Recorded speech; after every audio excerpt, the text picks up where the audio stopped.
Hello, my name is Ishita Chordia. I'm a PhD student at the University of Washington.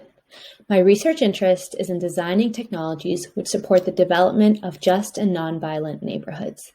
In this presentation, I'm presenting prior and future work that leverages transformative justice in designing technology towards community safety. I'm going to start by talking a bit about transformative justice, or TJ. TJ is a theory of peacemaking criminology that takes a community-based approach to addressing harm.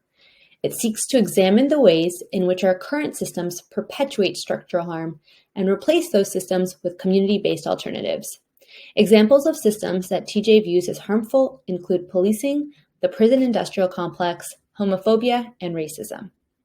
TJ seeks to address the root causes of insecurity through community-based alternatives that center healing, accountability, relationship, and care.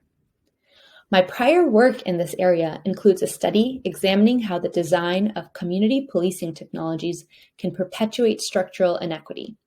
I investigate the Citizen app, a location-based alert system where users receive notifications from first responder radio about safety incidents in their area.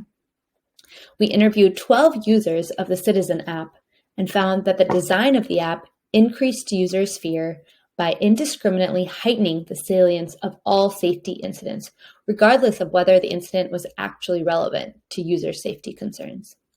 We identified behavioral shifts which have the potential to perpetuate structural inequities in at least 3 ways, specifically by 1, increasing reliance on the carceral state, 2, by reinforcing racist and classist stereotypes through reliance on an offender and victim dichotomy, and 3, by motivating disinvestment along geographic, class, and race lines.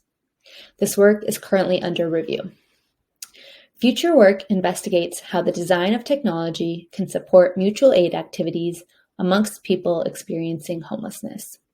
The mutual aid movement enacts a vision of connected, caring, and just communities by withdrawing support from oppressive social structures and developing capacity within communities to meet their own needs.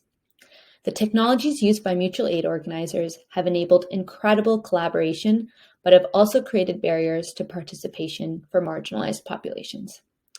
In this work, I ask what mutual aid technologies designed with people experiencing homelessness might look like. My next steps include recruitment and hosting a series of design workshops to identify opportunities where technology can support existing mutual aid practices and help the development of new ones. Thank you.